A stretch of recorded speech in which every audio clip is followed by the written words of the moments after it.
Hello and welcome back. I hope आप सब बहुत ही अच्छे होंगे। बहुत बहुत स्वागत करती हूँ आपके अपने चैनल लाइफ स्टाइल इंस्पिरेशन में।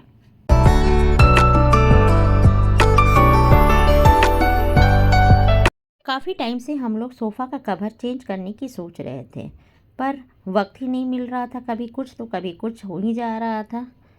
हम लोगों ने इसे दीपावली के बाद चेंज करने का प्लान बनाया। सोफ़ा बनाने वाले को भी बिल्कुल भी टाइम नहीं मिल रहा था, तो उन्होंने यही कहा था कि आफ्टर फेस्टिवल आप हमें बुला सकते हो। बहुत टालते टालते आज वो दिन आ ही गया कि जो हमारा सोफ़ा का कवर चेंज होना था। तो सोफ़ा वाले भैया को बुलाया गया। उन्होंने नापा और कि कितना कैसे क्या मीटर लगेगा। फिर उसके बाद उन्होंने मेज़रमेंट दिया, तो हम लोग सीधे मार्केट निकल आए।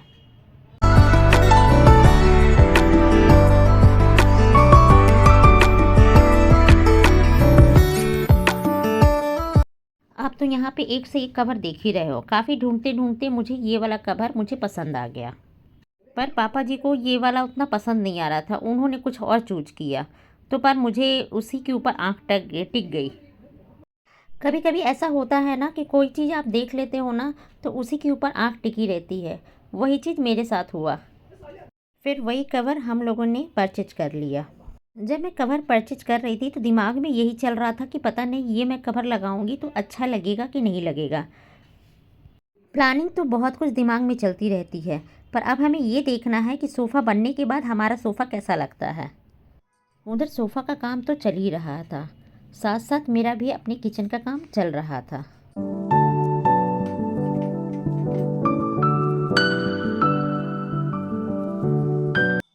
काफ़ी टाइम से मुझे बेकिंग करने का मन कर रहा था, पर इधर घर के काम इतने सारे थे और फेस्टिवल भी लगातार कुछ ना कुछ हो ही रहा था, जिसकी वजह से बिल्कुल भी टाइम नहीं मिल पा रहा था। पर आज किसी तरह मैंने टाइम निकाला और मैं चली आई किचन में। किचन में तो डेली रूटीन का काम तो चलता ही रहता है, पर अगर खुद के लिए कुछ करने की इच्छा होती है ना, तो एक अलग ही खुशी मिलती है। आज मैं अपने किचन में कोकोनट कुकीज़ बनाने जा रही हूँ। कुकीज़ तो मैंने कभी बनाया नहीं है, आज मैं ये फ़र्स्ट टाइम बनाने जा रही हूँ। देखती हूँ कि कैसा बनता है। आप भी मैं देख करके बताना कि मैं अपने काम में सफल हुई हूँ कि नहीं हूँ। चलती हूँ और ट्राई करती हूँ। इसके लिए मैंने बटर और चीनी को अच्छे से वाइट होने तक फेंट लिया। इसके बाद मैंने मैदा, बेकिंग पाउडर और थोड़ा सा नारियल का बुरादा लेकर के एक अच्छी सी डो तैयार कर ली। अब मैं उसे गोल गोल पेड़े की तरह बना लिया और फिर इसे नारियल की बुरादे में थोड़ा सा डिप करके फिर मैंने सभी डो को अच्छे से तैयार कर ली। मैंने बेकिंग पेपर ढूंढ रही थी तो मुझे बेकिंग पेपर मिला नहीं, तो फिर मैंने इसे हल्का सा घी लगा करके बेकिंग ट्रे को ग्रीस कर लिया। फिर जितनी भी कुकीज़ मैंने बनाए थे ना, सबको ट्रे में अच्छे से सेट करके रख दिया।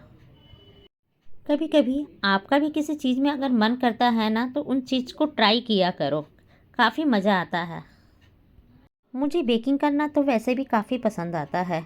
मैं बीच बीच में कुछ ना कुछ चीज़ें ट्राई करती रहती हूँ।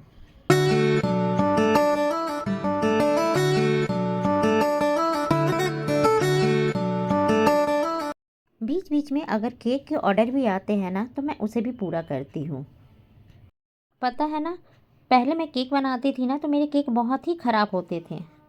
आए दिन कुछ ना कुछ प्रॉब्लम हो ही जाती थी, पर अब धीरे धीरे करते करते मेरा केक अब अच्छा बनने लगा है। कुछ कुछ चीज़ें करते रहो ना, तो उस चीज़ों में धीरे धीरे इम्प्रूवमेंट आने ही लगती है। मेरा सारा डो तैयार हो चुका है और मैं इसे आधे घंटे के लिए फ्रिज में स्टोर कर दूँगी।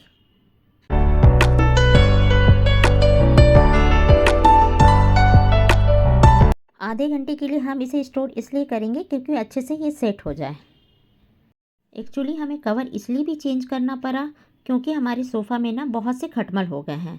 मैंने बहुत सारी दवाई डाली भी, पर उसे कोई भी बेनिफिट हुआ ही नहीं। सभी लोग यही कहते हैं कि घर पर खटमल होना अच्छी बात नहीं होती है। मैंने बहुत तरह के स्प्रे डाले, जो जैसा कहा हम लोगों ने बिल्कुल ही वैसा किया, पर कोई भी समस्या का हल ही नहीं हो रहा था। कुछ समय के लिए ये खटमल चले जाते थे, फिर वही आ जाते थे। अगर आप लोगों में से किसी को भी पता है कि खटमल को कैसे घर से भगाया जाता है, तो प्लीज़ मुझे बताइए। मैं आपके जवाब का इंतज़ार करूँगी। आपसे बातें करते करते हमारा बिस्किट भी रेडी हो गया। आप देख करके बताओ कि हमारा बिस्किट कैसा बना है। और लगने के बाद ये हमारे सोफ़ा का लुक बनने के बाद ये हमारा सोफ़ा आपको कैसा लगा कमेंट करके बताना। तो फ्रेंड्स मिलते हैं नए और इंटरेस्टिंग वीडियो के साथ, तब तक के लिए बाय बाय।